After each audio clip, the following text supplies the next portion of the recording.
ఎవరు కూడా ఎలాంటి భయాందోళన చెందవద్దు. వైఎస్ఆర్ కాంగ్రెస్ పార్టీ ప్రభుత్వంలో 4 గన్మెన్లు నాకు ఉన్నారు. వైఎస్ఆర్ కాంగ్రెస్ పార్టీకి దూరంగా జరిగిన తర్వాత నన్ను మానసికంగా భయపెట్టేదానికి ఆనాటి ముఖ్యమంత్రి జగన్మోహన్ రెడ్డి గారి ఆదేశాలతో ఆనాటి ప్రభుత్వ సలహాదారు సజ్జల రామకృష్ణారెడ్డి గారి ప్రత్యక్ష ప్రమేయంతో 2 గన్మెన్లని తొలగించారు. వారు 2 గన్మెన్లను తొలగించిన వేళ ఈ 2 గన్మెన్లు కూడా నాకు వద్దయ్యా, గన్మెన్లు లేకుండా నన్ను నేను ఎలా కాపాడుకోవాలో నాకు తెలుసు. 35 ఏళ్లుగా విద్యార్థి జీవితం దగ్గర నుంచి ప్రజా జీవితంలో ఉన్న జీవితంలో ఎంతో మందితో పోరాటాలు చేశా. నా జీవితం పూల పాన్పు కాదు, నా జీవితం ముళ్ళ దారి. ఆ ముళ్ళ దారిలో నడుచుకుంటూ వచ్చా. ఎంతో మందితో ఎన్నో పోరాటాలు చేశాం. కాబట్టి 2 కూడా మీరు తీసుకోబడి అని చెప్పని ధైర్యంగా పంపించారు. ఒక్క గన్మెన్ కూడా నాకు లేని రోజుల్లో నేను నమ్మిన నా వెంట నడిచిన కార్యకర్తలు వంతులు వేసుకుని బాధ్యతలు తీసుకుని రోజుకు 6 మంది నాకు అండగా నిలిచారు. వంతులు వేసుకుని అండగా నిలిచారు. అన్ని జాగ్రత్తలు కూడా తీసుకున్నాం. కాబట్టి ఖచ్చితంగా అన్ని జాగ్రత్తలు తీసుకుంటా. ఎందుకంటే ప్రాణం అంటే ఎవరికైనా తీపే.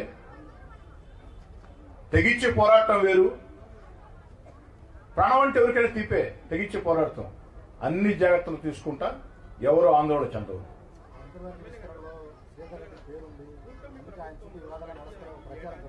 ఒకరు మార్చి గాయస్ భాయ్ ఎవరు ఒకరు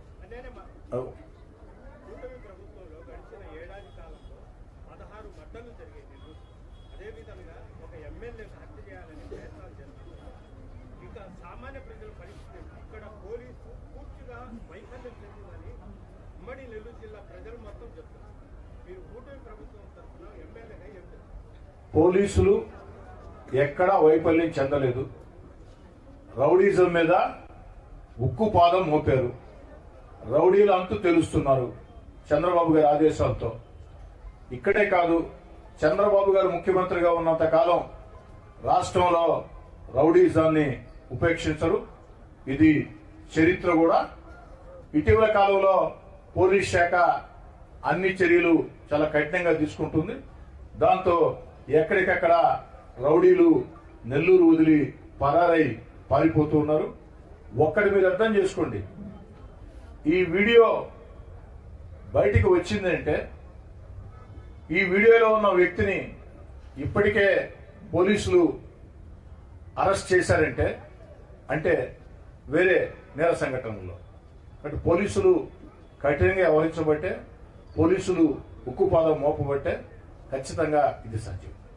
కాదంటే నాకు ఒక చిన్న అసంతృప్తి జిల్లా ఎస్పీ గారి మీద.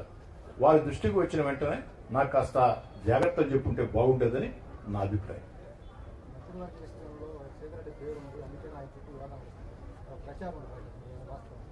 మంత్రివర్గ విస్తరణలో కోటమిరెడ్డి శ్రీధర్రెడ్డి పేరుంది, అందుకే చుట్టూ వివాదాలు ఉన్నాయంటే దానికి నా కాడ సమాధానం లేదు. ఏమున్నాయి వివాదాలు? నేనేమైనా వివాదాలకు వెళ్ళానా? నేను ఎక్కడైనా వివాదాల్లో తలదూర్చానా? ఈరోజే కాదు, ఈ 14 నెలల కాలంలో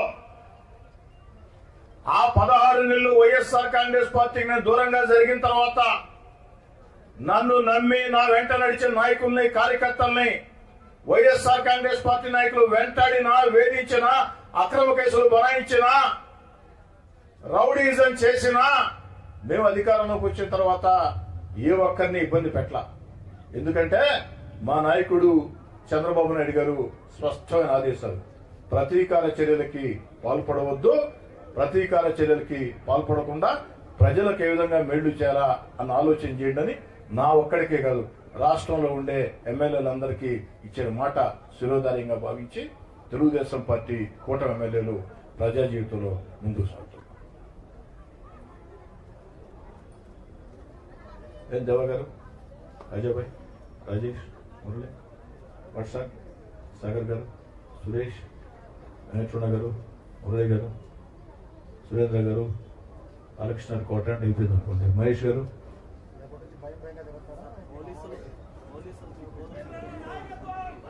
బాలకృష్ణ గారు, రామాయణం అంతా ఈయన సీత రాముడికి ఏమవుతుందని అడిగితే ఎలా ఉంటుందో మీరు అడిగిన ప్రశ్న అలా ఉంది. భయం. సినిమా డైలాగ్ కాదు బాలకృష్ణ గారు, మీకు కూడా నేను ఇప్పటి నుంచి కాదు, కళాశాల ఇప్పటి నుంచి తెలుసు. కాబట్టి భయం నా రక్తంలో లేదని నేను మళ్ళీ చెప్పాల్సిన అవసరం లేదు. భయం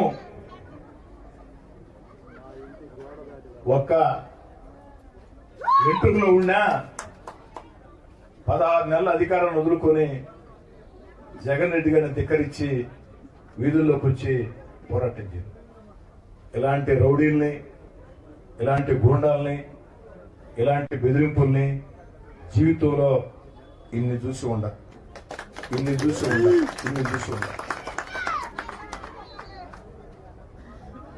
భయపడుతూ బతకటం నా చేత రాదు. భయపడుతూ బతికే అలవాటు నాకు లేదు.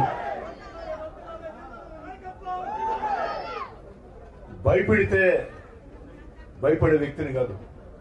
మంచిగా చెప్తే, పద్ధతిగా చెప్తే ఎందాక నేను వ్యక్తిని. భయపెడితే, భయపెట్టాలని అవతలోళ్ళు ప్రయత్నం చేస్తే ఆ ప్రయత్నం పూర్తయ్యే లోపు నా స్పందన మరో రకంలో. ఇంకా సార్ అవే మాట్లాడుతున్నాడా?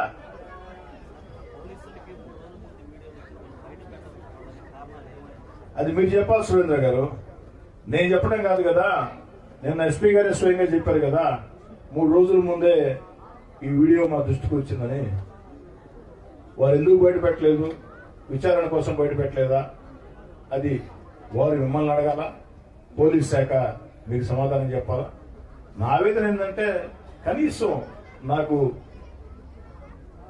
అలర్ట్ చేస్తుంటే బాగుండేది, జాగ్రత్తలు మనం చెప్పుంటే బాగుండేది అన్న బాధ అయితే.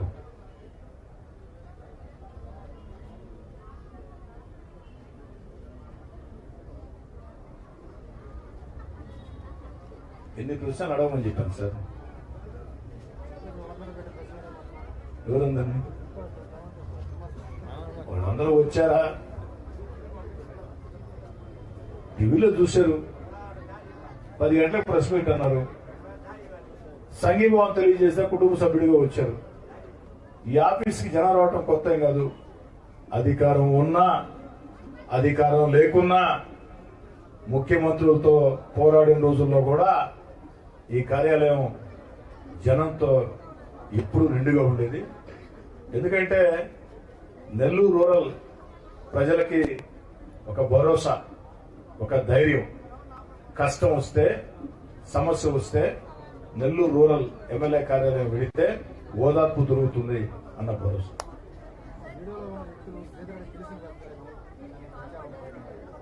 బాలకృష్ణ గారు, ఒకరిద్దరు తెలుసు. అంటే నాకు తెలిసిన వాళ్ళంతా నా వాళ్ళేనా?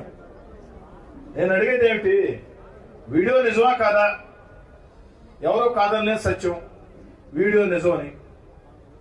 మరి వీడియో నిజమైనప్పుడు రూరల్ ఎమ్మెల్యేని చంపితే డబ్బు అన్నప్పుడు ఆ డబ్బు ఇస్తామని చెప్పారు. అది తేలా. నెల్లూరు రూరల్ నియోజకవర్గంలో ప్రతి కుటుంబంతో నాకు అనుబంధం ఉంది.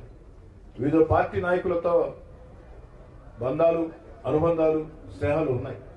నేను ఎన్నికల వేళ మాత్రమే రాజకీయాలు, ఎన్నికలు పూర్తయిన తర్వాత రాజకీయాలు చేసే వ్యక్తిని కాదు. ఎన్నికలు పూర్తయిన తర్వాత కష్టం వస్తే ప్రజలకు ఉపయోగపడటం, ఇబ్బంది ఉంటే ఆ ఇబ్బందులు ఉండటం, సంతోషం ఉంటే ఆ సంతోషం ఉండటం, అదొకటే. కాబట్టి నాకు వాళ్ళెవరూ తెలియదు అని నేను చెప్పడం లేదు. ఒకరో ఇద్దరు నాకు తెలుసు.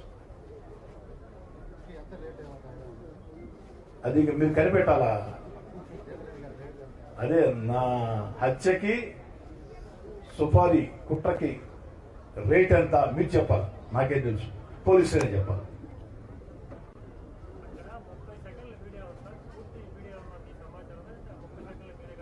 మీరు ఇచ్చిన వీడియో నాకు అది మీడియా ఇచ్చిన వీడియో. రాత్రి కొంతమంది రిటైర్డ్ పోలీస్ అధికారులు ఫోన్ చేశారు. వాళ్ళు ఏం చెప్తారంటే, సార్ అది కేవలం 32 సెకండ్స్ వీడియో, దానికి ముందు వీడియో ఉంటుంది, తర్వాత వీడియో ఉంటుంది, మొత్తం వీడియో వస్తే చాలా బాగుంటుంది, పూర్తి స్థాయిలో కుట్ర, ఆ డబ్బు ఇస్తా ఉన్న వ్యక్తి ఎవరు దాంట్లో వచ్చి ఉంటారు సార్ అని కొంతమంది రిటైర్డ్ పోలీస్ అధికారులు నా శ్రేయోభిలాషులు గత రాత్రి నాకు ఫోన్ చేసి చెప్పారు. ఆ విషయాన్ని కూడా పోలీస్ శాఖ దృష్టికి తీసుకెళ్తారు. సార్ 5 రోజుల క్రితం ఈ వీడియో బయటకు వచ్చింది, పోలీసుల దగ్గరికి అని తెలుస్తుంది. జిల్లా పోలీసులు మీకు ఎలాంటి ఇన్ఫర్మేషన్ ఇవ్వలేదు. ఈ క్రమంలో ఈ విషయం పైన జిల్లా పోలీసులు పక్కన పెట్టి హోంశాఖకి ఏమైనా ఫిర్యాదు చేస్తున్నారు? హోంమంత్రి రాత్రి ఈ సంఘటన టీవీలో వచ్చిన తర్వాత మంత్రులు మాట్లాడారు, హోంమంత్రి గారు మాట్లాడారు, పల్లా శ్రీనివాసరావు గారు మాట్లాడారు, ముఖ్యమంత్రి గారు మాట్లాడుకున్నారు అని చెప్పని ఖచ్చితంగా వారి నోటీసులో అన్ని విషయాలు కూడా పెడతాం. రాష్ట్ర ప్రభుత్వం శాంతి భద్రతల విషయంలో ఎక్కడ రాజీ పడే ప్రశ్నే ఉండదు. ఖచ్చితంగా ఈ విషయం మీద కూడా కఠినంగానే వ్యవహరిస్తాం. అది నాకు ఎలా తెలుసు? 4 గోడల మధ్య నాకేం కెమెరాలు లేవు, పోలీసు 4 గోడల మధ్య నాకేం కెమెరాలు లేవు.